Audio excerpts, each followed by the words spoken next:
A well-crafted author bio should sell your reader on spending time with you. It should showcase why you were the person to write this book. So what does that author bio need? If you want to make sure you have a well-crafted bio that will sell your book, then this video is for you.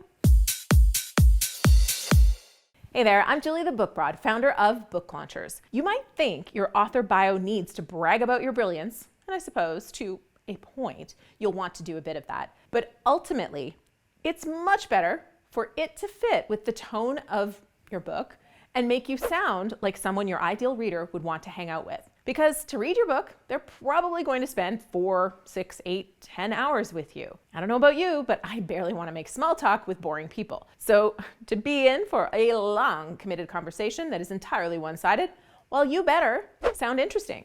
What does that mean? Well, especially when your bio is going to be anywhere from as short as 50 words to as long as 300 words. One size won't fit all when it comes to author bios, not even when we're talking nonfiction. This is going to be dependent first on the genre of the book and second on what you have as a background that led to writing this book. That said, every bio, while potentially structured differently, should hit most of the following 5 points on my 5-point #NoBoringAuthors and No Boring Author Bios checklist. Number 1, your biggest point of credibility. This could be previously successful books and their awards or bestseller status. It could be awards you've won in business. It could be years of experience or a unique experience, like Chris Kremotsos, who wrote Start Ugly. He's a 2-time Guinness Book of World Records holder. His second time was beating out his first time. You'd lead with that kind of thing because it showcases something interesting and of note that makes a reader believe you know what you're talking about and or want to spend a lot of time with you, or at least learn more. If you don't have that, what is the most relevant and related to your book? If it's a book about grief, like A.J. Coleman's book, Keep Those Feet Moving, you'd start your author bio like he does. A.J. Coleman is a widower and single father who's overcome a hearing impairment, job losses, and crippling anxiety.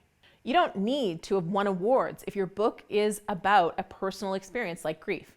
You just need to have lived your life and come out on the other side. Number 2 on this checklist, an appeal to your ideal reader. This can be the biggest point of credibility, as we've discussed, but often it's a simple phrase or statement that will really highlight who the book is for. Tony Now, author of Lights, Camera, Action, has a simple line in his bio.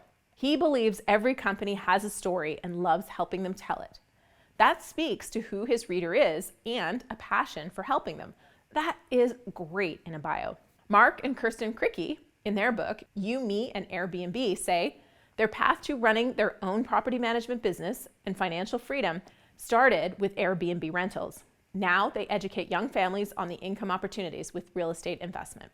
You know this is for you if you want to use real estate to support your young family. Checklist item number 3, credentials. While your biggest point of credibility will specifically relate to the book and why a reader wants to read what you've written, credentials are just what it sounds like.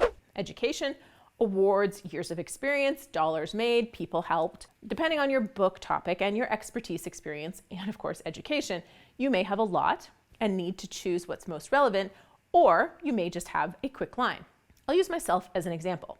My background is in real estate. I have an MBA in real estate and finance. I've done millions and millions of dollars of deals. I've coached investors who have also done millions and millions of dollars of deals. I won awards as an investor. I was on media outlets all over Canada and I spoke on stages all over Canada. Those are all credentials, but they're not relevant to my books on book publishing, like Self-Publish and Succeed. So you won't find those details on the bio there. You'll find things like #1 overall Amazon bestselling author, 20-time award-winning author, founder of Book Launchers, a self-publishing services company that's helped more than 400 authors, including William Hung of American Idol, former Indiana Pacers player and 2-time academic All-American Devin Durant, or former NFL player and CFL player, now owner of Anatomy Gyms in Miami, Mark Magna. You'll hear that I'm the creator of BookLaunchers.tv, a YouTube channel with nearly 45,000 subscribers.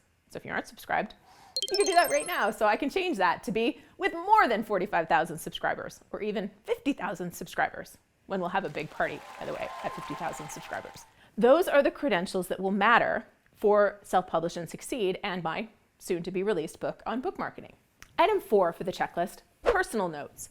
If your bio is short, you may not have space for this, but for longer bios, a line about your personal interests, family, or where you live, or anything you're super passionate about can go a long way. Being a Canadian living in the US, I almost always want to identify myself as that so I can connect with other folks who've immigrated to the US, but also so that the Canadians know I'm a kindred spirit that wants to add extra U's to words that don't need them, and that I'm someone who will understand them when they say they've been practicing their skipping, or that their toque is itchy, or that they're making progress with their process creation. I feel you, my Canadian friends. I do.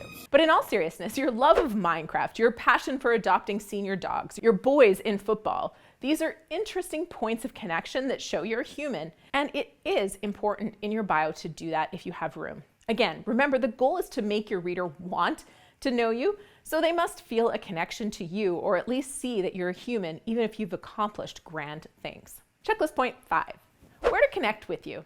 For your back of the book bio, you don't necessarily put this there. You would likely have a website somewhere else on the back of the book. But everywhere else your bio will live, you should have a place, probably your website, where you can direct people to connect with you. When you put all of this together, what's it look like? Well, let's take a look at Brigitte Bacasey's back of her book bio, which hits the points nicely. Brigitte Bacasey is a female specialist transformation coach and mentor who developed Beauty Robic, a unique program that gained national recognition in Europe, helping thousands of women to improve their health, body, shape, confidence, femininity, and overall happiness.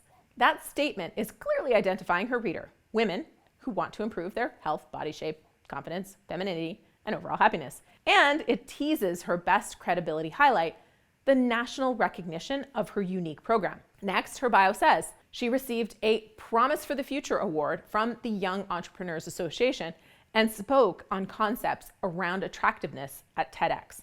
This is her credibility on this subject. And further adding to the hook and interest, this book is already a bestseller in Hungary and now is finally available for you too.